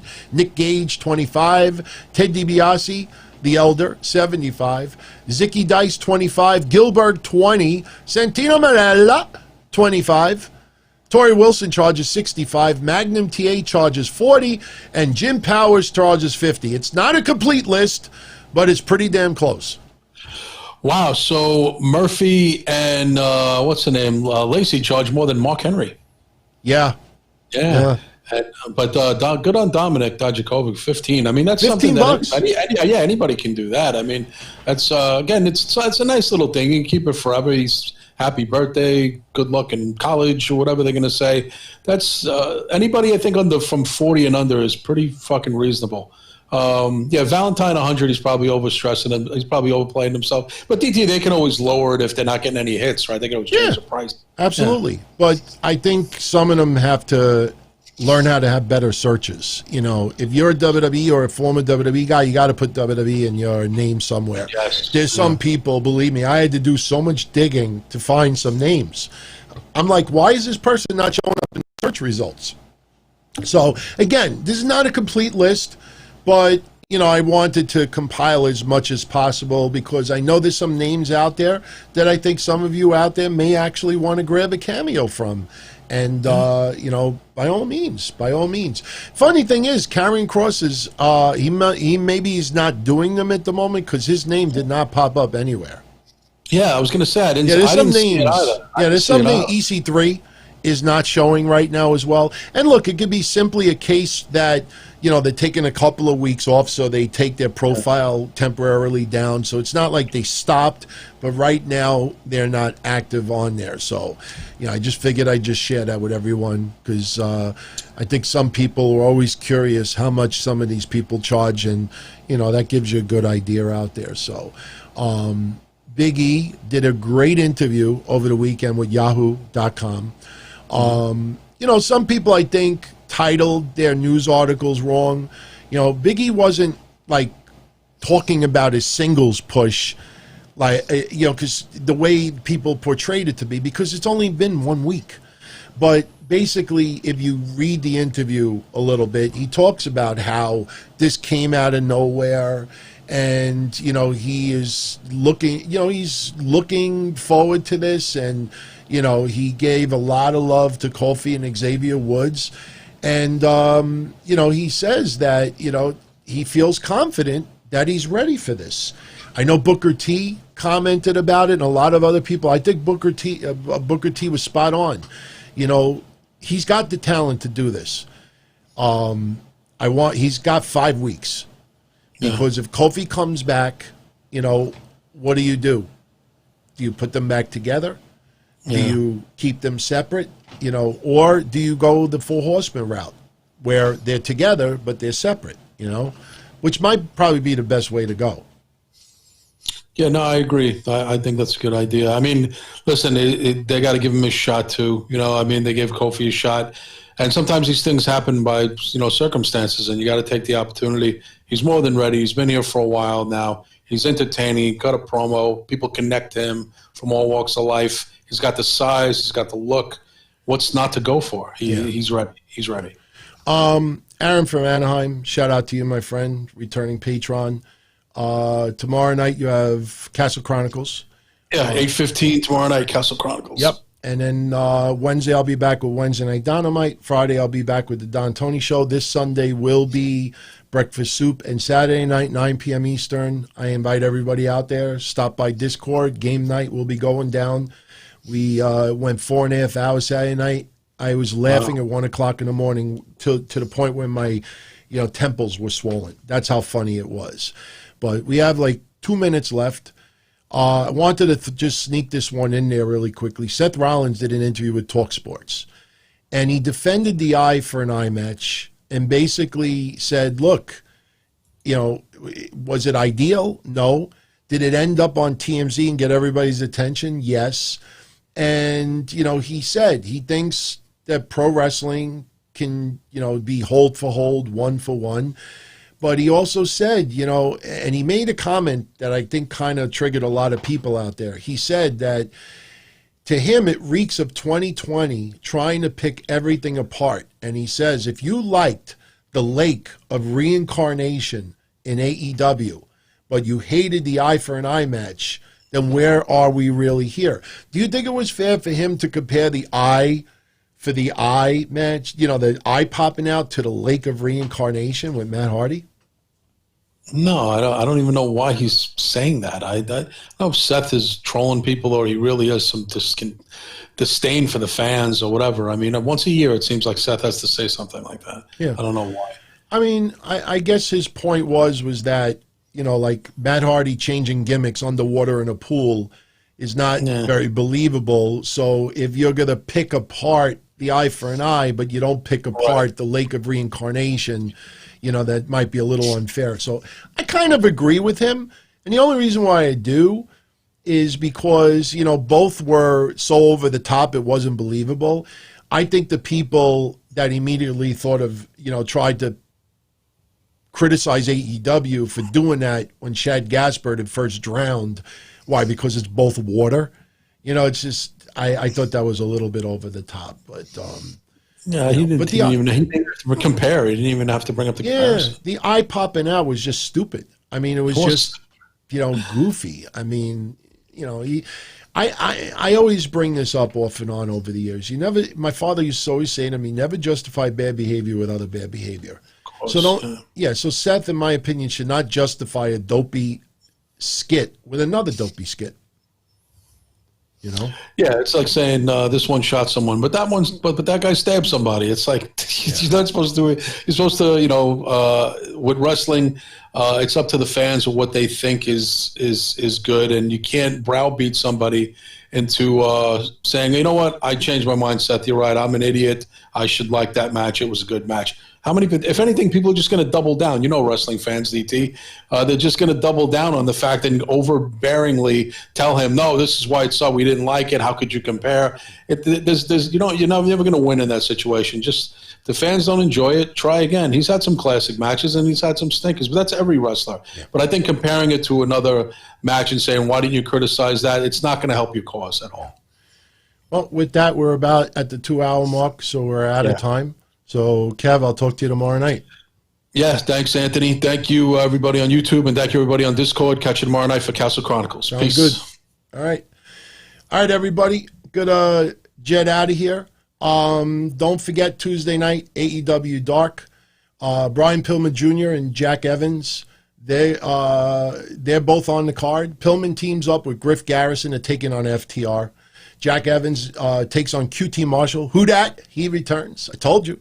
Butcher and the Blade versus Private Party, which is interesting. Scorpio Sky versus Will Hobbs. The Initiative with Leva Bates versus Sonny Kiss and Joey Janela. The Gun Club versus Aaron Solo and Serpentico. And Abaddon returns once again. She takes on Kylan King. So everyone, much love as always. If you're around Wednesday night, please join me live right here. Please post your feedback. I'm always reading it. And that's pretty much it. So on behalf of Kev Castle, I am DT. Ciao, everybody.